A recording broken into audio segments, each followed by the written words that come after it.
Okay guys, good evening one and all. I hope you're doing well. So it's time for another Black Christmas review. Okay, so today I'm going to review the 2006 Black Christmas remake. This was the first remake of the 1974 original. So my feelings in a nutshell about this movie were it didn't really do enough to land a punch on the original. But it's also a movie where you can invite your friends round to watch it and say, well, at least it's not as bad as the 2019 one.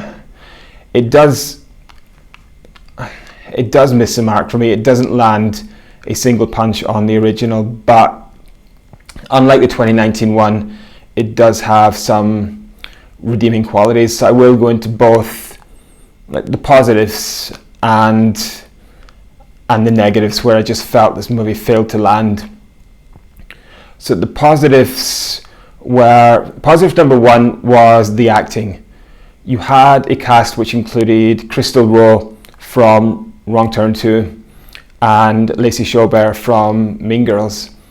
I thought each actress did well to bring their character to life to the best of their ability. So I thought they had a really good cast. They had a really attractive they had a very attractive cast. Rightly or wrongly, that's a method that's employed quite a lot in slashers. So I think they did put together quite a good cast. The director for this movie was Glenn Morgan, and to his credit, he took this movie in a completely different direction.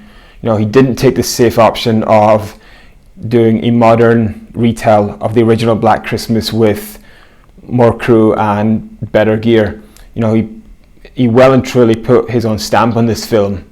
Now, whilst a lot of the methods he used for me didn't quite work, you know, credit given where it's due to not just taking the safe option and actually trying something different, even if it didn't land.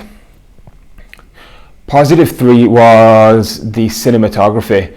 This was technically this was a very well made film. I mentioned in my last review that I enjoy the aesthetics of a Christmas movie. Well, this one, in terms of the technical aspects, it got so many things right. The camera angles, the lighting, the colors. There was one scene where the colors went over the top, but aesthetically it was a very, very well done movie. And the last positive was, this will be a positive for some and maybe not for others, was the carnage candy. There was a lot of gore. So if you are coming to watch a horror movie simply to switch off your brain and just see a lot of blood and guts, a lot of very gory kills, especially if you like eyeballs, then this is definitely the movie for you. It had a lot more gore, significantly more gore than the original, and a lot more gore than the 2019 remake, which was a PG-13, where the kills were either off-screen or they were heavily watered down. So it didn't hold back on the gore. But there were a few negatives. There were quite a few negatives where this film just did not land. The biggest one was the backstory. Now, for me, this is the difference between John Carpenter's Halloween and Rob Zombie's Halloween.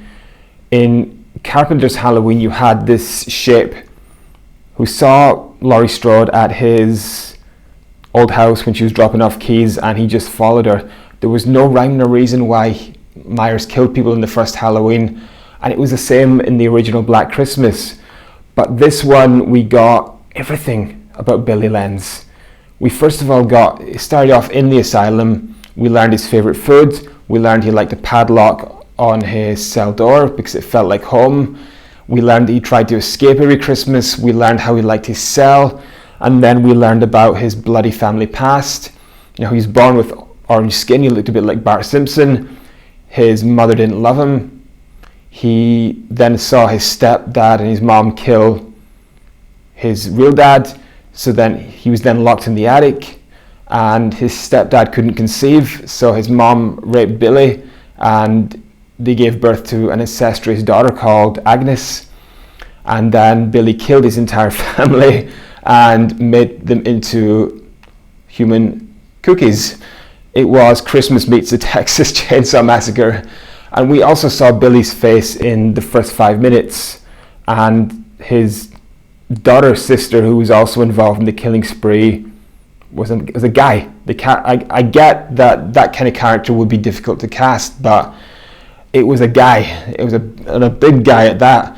So there's no mystery left to the killers. We got everything. It was very on the nose.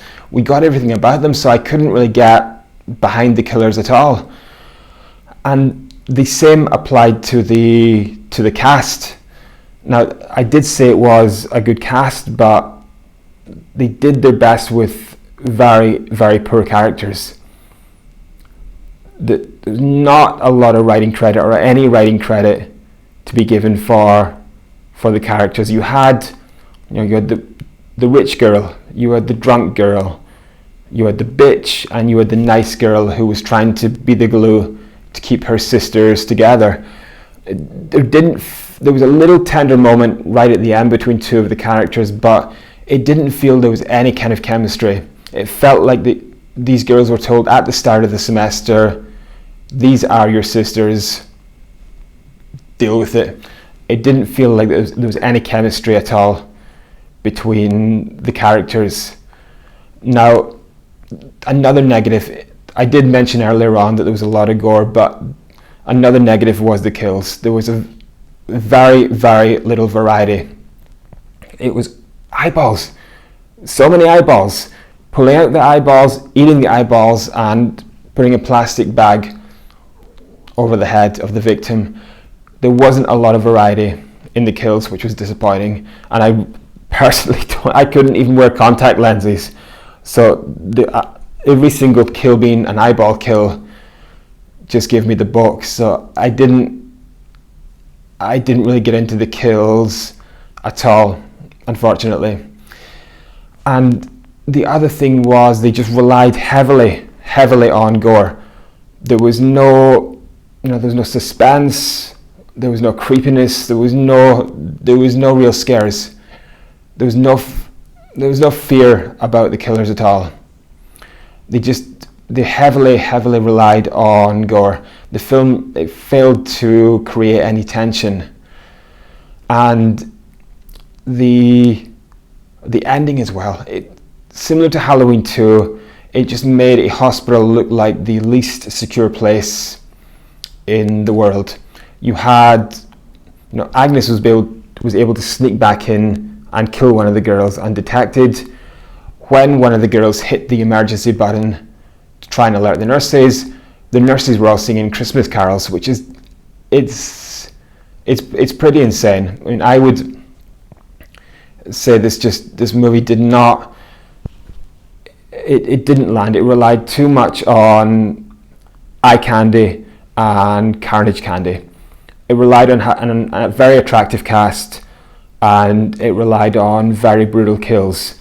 For me, it didn't really deliver anything else. I would say give it a shot. I would definitely say give this film a shot. If you are a horror fan who is all about gore, then give this film a shot. But definitely, if you haven't seen the 1974 original, watch that. If you haven't seen the 2019 remake, keep it that way. This movie didn't shove an agenda down your throat. It was just carnage candy. So this movie will be for some people.